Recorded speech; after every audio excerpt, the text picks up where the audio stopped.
kayo sa mga usual na kainan? Hayaan niyong ituro namin ang mga dapat puntahan na handog ang abot-kayang kabusugan.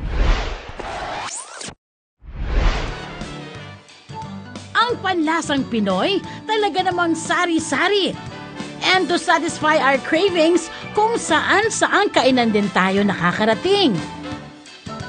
Larga na tayo sa isang gastronomic adventure para sa umaatikabong food trip. Unahin natin ang laging present sa hapagkainan natin, ang kanin. Pasintabi po sa mga nagdidieta dahil paparada na ang katakam-takam na rice dishes na may kanya-kanyang paandor. Simulan natin sa rice dish na binigyan bihis ng isang Pinoy favorite, ang sinigang. Sa mainit nitong sabaw at maasim-asim nitong lasa, sino ba naman ang hindi matatakam?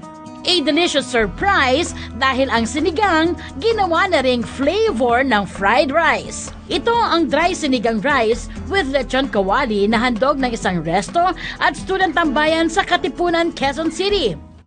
Sa pinaghalong mantika at kaunting butter, igisa ang sibuyas at kamatis. Lutuin lang po natin ng konti, tapos hindi masyadong overcook po yung vegetables, tapos rice na po. Para maglasang sinigang ang kanin, timplahan ng sinigang mix, asin at paminta. At ngayon po, luto na po yung sinigang rice natin. Di po kumpleto ang rice pag walang karne. Ito na po, ipiprito po natin. Lechon kawali po. Heto na ang dry sinigang rice na may lechon kawali.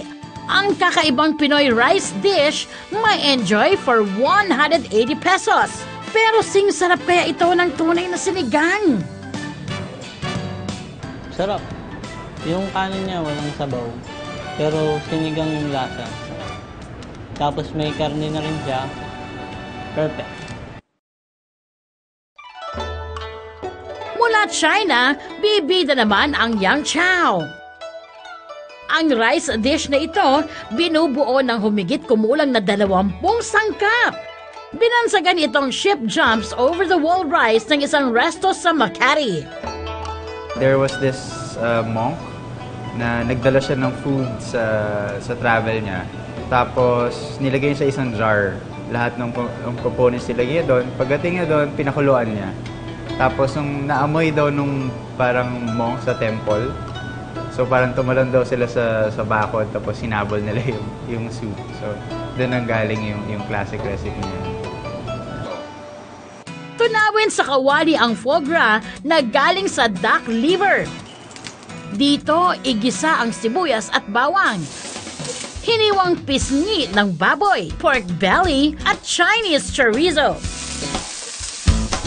Pagluto na ang karne, ihalo na ang kanin. Timplahan ito ng natural seasoning na gawa sa seafood at seaweed at mga pampalasang oyster sauce, patis at mirin o rice wine. Hindi mawawala sa Chinese fried rice ang itlog. Iluto ito sa sesame oil para mas malasa. Habang hinihintay maluto ang rice dish, isalang ang tenderloin. At pagluto na ang kanin at karne, i-assemble na ang mga ito sa isang maliit na palayok. Ipatong ang hiniwang tenderloin sa rice at lagyan ng mga dahong pampalasa. Presenting ang ship jumps over the wall rice na matitikman sa halagang 590 pesos at kasya sa 3 hanggang 4 na tao. Masarap siya. Sobrang malasa talaga yung mga ingredients. Para siyang hindi mo na kailangan mag-order ng main course kasi mismong yung fried rice niya malasa na tsaka yung lahat ng ingredients niya. Kung hindi naman decided sa inyong cravings, larga na sa mga food park kung saan may sangkatutak na mga pagkaing pagpipilian na bago sa inyong panlasa. Ready na ba kayong tumikim ng iba't ibang pagkain? At, cute ko! Mag-selfie sa iba't ibang theme food park? Ay, naku, umpisahan na natin. Right here, right there! Come on! Come on there! Nitong nakaraang Oktubre, nagbukas ang food park na ito sa Rosas Avenue sa Quezon City, kung saan ang mga pagkain pang Miss United Nations ang ariba. Ito ang siniserve nila, puro mga chicken wings. Ako, name it, they got it. Titikman ko to. Actually, kanina ko pa ito tinitingnan eh. Ang sarap. Kahit walang sausawan, ang sarap. Pero kung classic grilled steaks and burgers naman ang trip nyo, meron din dito niyan. From 100% Angus beef. Pag kumain ka sa stall na to, kailangan happy lang.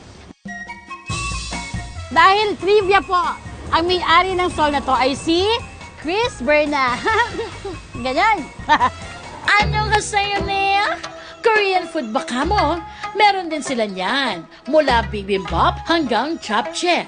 Pero syempre, ang hindi mawawala sa food trip, ang ipinagmamalaki nating mga putahe. Mula street food hanggang lechon.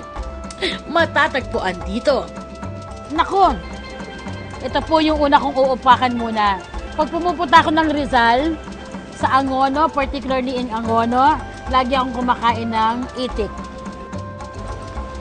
Sarap. Ang sarap ng pagkakagawa niya. Kasi pagkatinignan mo, di ba parang tuyot?